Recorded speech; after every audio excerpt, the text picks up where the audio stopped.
Je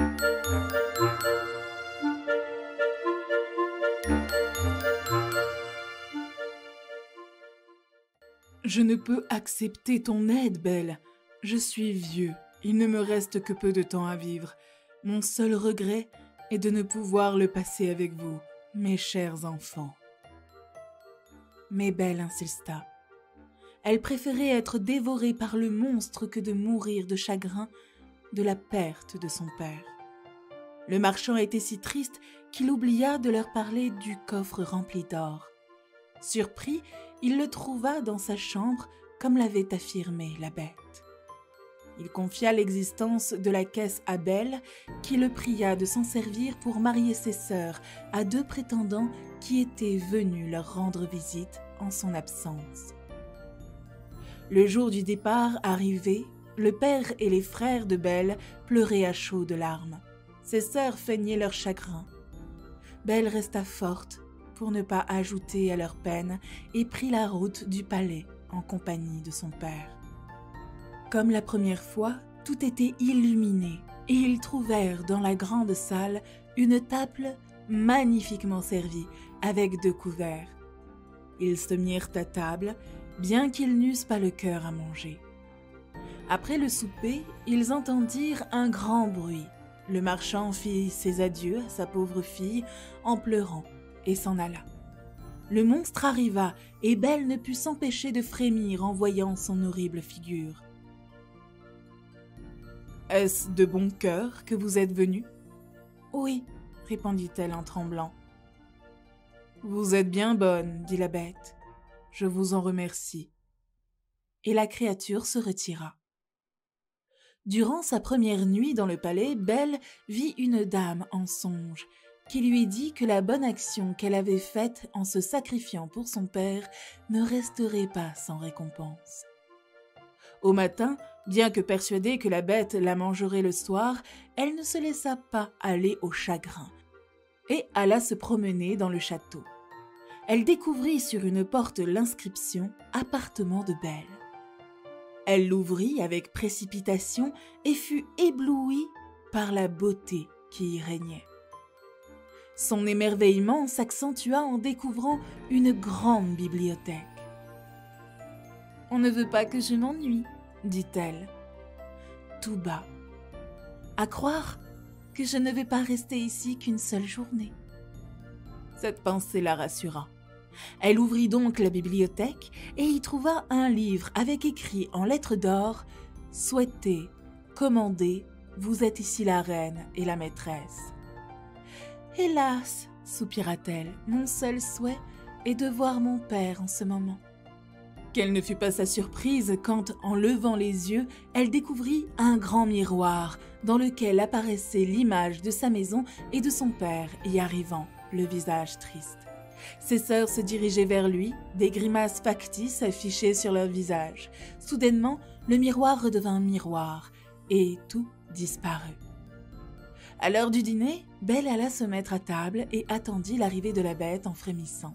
« Belle, » lui dit-il, « voulez-vous bien que je vous regarde souper ?»« Vous êtes le maître ?» répondit-elle en tremblant. « Non, vous êtes ici la seule maîtresse. Vous n'avez qu'à me dire de m'en aller si je vous ennuie, et je sortirai tout de suite. Dites-moi, me trouvez-vous très laid ?»« C'est vrai, » affirma la belle, car je ne sais pas mentir. Mais je crois que vous êtes bon. Mangez, Belle, lui dit le monstre, et tâchez de ne pas vous ennuyer dans votre maison, car tout ceci est à vous. J'aurais du chagrin si vous n'étiez pas contente. Vous êtes bon, répéta la belle, et quand j'y pense, vous ne me paraissez même plus si laid. Oh, madame, j'ai le cœur bon, mais je suis un monstre. Il y a beaucoup d'hommes qui sont plus monstrueux que vous. Je préfère votre figure à celle d'un homme qui cache sa véritable nature. » Belle soupa d'un bon appétit. Elle n'avait presque plus peur du monstre, mais elle faillit s'étouffer quand il lui demanda « Belle, voulez-vous être ma femme ?» Il lui fallut quelques minutes pour répondre. Elle avait peur de l'énerver en refusant, mais finit par avouer en tremblant « Non. » le pauvre monstre soupira et émit un sifflement si épouvantable que tout le palais en retentit. Avant de sortir de la pièce, il lui dit simplement « Adieu donc, Belle ». Seule Belle se sentit soudainement triste. Quel dommage que la bête soit si laide. Elle est si gentille, soupira-t-elle tout bas. 3 mois passèrent et tous les soirs la bête rendait visite à Belle à 9 heures précises. Ils discutaient alors pendant le dîner et à chaque fois, Belle lui découvrait de nouvelles qualités. Elle avait fini par s'habituer à son apparence et se surprenait à attendre impatiemment son arrivée. Mais quand elle le quittait pour aller se coucher, le monstre lui demandait à chaque fois sa main, si bien qu'un jour elle lui dit « Vous me faites de la peine, la bête. Je voudrais pouvoir vous épouser, mais je ne peux vous laisser croire que cela arrivera. Je serai toutefois toujours votre amie. Contentez-vous de cela. » « Il le faudra bien, » reprit la bête. « Je suis conscient de ma laideur, mais je vous aime. Promettez-moi de ne jamais me quitter. Votre présence me rend trop heureux. » Belle rougit. Cependant, elle avait appris à travers son miroir que son père était malade de chagrin de l'avoir perdu, et elle souhaitait le revoir. « Je pourrais vous promettre, dit-elle à la bête, de ne jamais vous quitter, mais j'ai très envie de revoir mon père. S'il vous plaît, ne me le refusez pas. »« J'aime mieux mourir, » répondit le monstre, « que de vous faire de la peine. Retournez donc chez votre père et restez-y. Je n'aurai plus qu'à mourir de douleur. »« Non, » assura-t-elle en pleurant, « je vous aime trop pour vouloir causer votre mort. Je vous promets de revenir dans 8 jours. Vous m'avez fait voir que mes sœurs sont mariées et que mes frères sont partis pour l'armée. Mon père est tout seul. Acceptez que j'y reste 1 semaine. »« Vous y serez demain matin, mais souvenez-vous de votre promesse. Vous n'aurez qu'à mettre votre bague sur une table en vous couchant quand vous voudrez revenir. Adieu. » Elle se coucha, le cœur triste, et se réveilla dans la maison de son père. Il fut plus qu'heureux de retrouver sa fille chérie. Au pied du lit, la jeune femme retrouva un coffre rempli de magnifiques robes d'or et diamants. Elle voulut se parer de la moins jolie pour offrir les autres à ses sœurs, mais le coffre disparut. Elle comprit alors que la bête voulait qu'elle soit la seule à bénéficier de ses cadeaux, et le coffre réapparut. Ses sœurs arrivèrent accompagnées de leurs maris. Leur mariage ne se déroulait pas comme elles l'avaient espéré. Aussi, elles étaient très malheureuses. Quand elles virent leur cadette habillée comme une princesse et qu'elles l'entendirent conter son bonheur au palais, elles furent prises de jalousie. « Pourquoi est-elle plus heureuse que nous ? Ne sommes-nous pas plus aimables qu'elle ?» questionna la première. « Ma sœur, dit l'aînée, j'ai une idée. Gardons-la ici plus de 8 jours. La bête se mettra si en colère qu'elle la dévorera. »« Tu as raison, » répondit l'autre. Ainsi, les 2 sœurs se montrèrent excessivement gentilles avec Belle, et quand la fin de la semaine arriva, elles la supplièrent de rester encore 8 jours de plus, ce qu'elle accepta. Cependant, Belle s'en voulait de peiner la bête, qui lui manquait d'ailleurs beaucoup.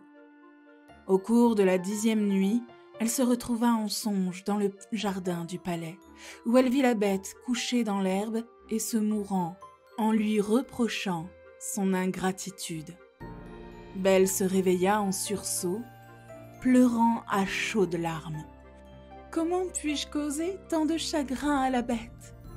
Elle a pourtant les qualités nécessaires pour rendre une femme heureuse. J'ai de l'amitié pour elle, je ne peux la rendre ainsi malheureuse. » Belle se leva alors et posa sa bague sur la table. Elle se rendormit à l'instant même où elle retourna dans son lit. Quand elle se réveilla, elle était rentrée au palais. Elle mit une magnifique robe pour plaire à la bête et attendit toute la journée que le temps passe. Mais même une fois arrivées les 9 heures, il n'y avait aucun signe de la bête. Belle eut peur qu'elle ait dépéri et se mit à courir dans tout le palais à sa recherche. Elle se souvint alors de son rêve et se rendit au jardin du château où elle trouva la bête étendue, inconsciente. Elle vérifia que son cœur battait encore et prit de l'eau d'un ruisseau non loin pour la lui verser dessus. La bête ouvrit alors les yeux. « Vous avez oublié votre promesse. J'avais tant de peine que j'ai arrêté de me nourrir. Mais je meurs heureux puisque j'ai pu vous voir une dernière fois. »« Non, ma chère bête, vous n'allez pas mourir. Vous vivrez pour devenir mon époux. Je vous donne ma main et je vous jure que je ne serai qu'à vous. Je pensais n'avoir que de l'amitié pour vous, mais je sens à présent que je ne pourrai pas vivre sans vous. » À peine ces mots prononcés, Belle vit le château briller de lumière et des feux d'artifice et de la musique s'élever dans les airs. À ses pieds, la bête avait disparu, pour laisser place à un prince aussi beau que l'amour et qui l'a remercié d'avoir mis fin à son enchantement. « Où est la bête ?» demanda-t-elle apeurée. « Ici même, » lui dit le prince. « Une méchante fée m'avait transformée en cette horrible créature. Le sortilège devait prendre fin quand une belle fille accepterait de m'épouser.